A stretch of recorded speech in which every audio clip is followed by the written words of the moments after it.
नमस्कार फ्रेंड्स, सात्विक रसोई में आपका हार्दिक स्वागत है।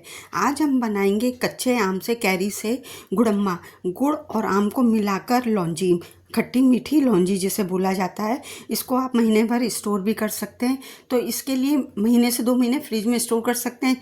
आम जाने का समय हो गया है तो यह भी आप बनाकर 1-2 महीने इसका लुत्फ उठा सकते हैं। आम को धो लेंगे, ऊपर नीचे से हटा देंगे और इसका छिलका सब उतार के साफ़ कर लेंगे जैसा कि आप देख रहे हैं। और फिर इनको लंबी फाँकों में या छोटे टुकड़ों में काट लेंगे। गुठली भी इसकी फेंकेंगे नहीं, गुठली भी हमें सब काम में लेनी है। ये हमारे यहाँ भी खा ली जाती है और वैसे भी ये गुड़म्मा बनाते समय हम उसमें डाल देंगे तो इसका स्वाद बहुत ही अच्छा आता है। इसमें गुड़ मिलाएंगे तो 100 ग्राम गुड़ लिया है और ये 250 ग्राम आम में 100 ग्राम गुड़ लिया है जिसको कि क्रश कर लिया, चाकू से काट लिया या कद्दूकस कर सकते हैं। अब इसके लिए कढ़ाई लेंगे। कढ़ाई में 1 टेबल स्पून, 1 बड़ा चम्मच हमने सरसों का तेल लिया। ये सरसों के तेल में ही अच्छा लगता है।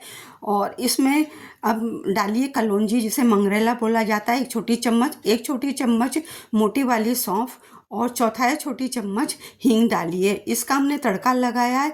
इसको सौटे करेंगे और इसको 10 सेकंड तक चटकाएंगे। ये चटक चुका है तो अब ये हम अपना कटा हुआ आम को मिला देंगे, अच्छी तरह से सौटे कर लेंगे 10 से 20 सेकंड तक। अब मसालों में हल्दी पाउडर मिलाया है आधा छोटा चम्मच, 1 से पौन चम्मच तक जैसे भी स्वाद अनुसार नमक मिलाएंगे। 1 बड़ी चम्मच धनिया पाउडर मिलाएंगे और इसके अलावा 1 छोटी चम्मच मैंने कश्मीरी लाल मिर्च पाउडर मिलाया है। आप इसको चाहे मिलाएं चाहे स्किप भी कर सकते हैं। अच्छी तरह से सौटे कर लेंगे और अब इसमें हम मिलाएंगे पानी। ये पानी आधा से पौन गिलास मिलाएंगे जब तक कि ये अच्छी तरह से गल ना जाए। और ये मीडियम फ्लेम पर ही हमें इसे बनाना है तो मीडियम फ्लेम पर अब इसको ढककर पकने देंगे। 2 से 3 मिनट बाद हम देखेंगे। मैंने 3 मिनट बाद इसे खोलकर देखा तो ये हमारी, जैसा कि देख रहे हैं, गाढ़ी पड़ने लगी है थोड़ी। तो इसमें इस स्टेज पर गुड़ मिला देंगे। गुड़म्मा बना रहे हैं तो गुड़ से बना रहे हैं। लौंजी आप बनाएं तो चीनी भी मिला सकते हैं। ढककर इसको भी 2 मिनट बाद गुड़ को पकने तक और इसका पानी सोखने तक, गाढ़ी पड़ने तक हम इसे पकाएंगे।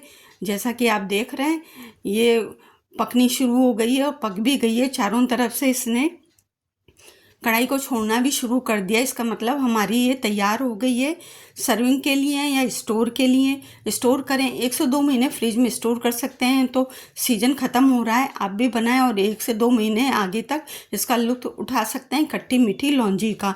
तो फ्रेंड्स, आपको ये वीडियो कैसा लगा? थोड़ा भी पसंद आया हो तो लाइक करें, अधिक से अधिक शेयर करें। चैनल पर पहली बार हैं तो सब्सक्राइब करना ना भूलें।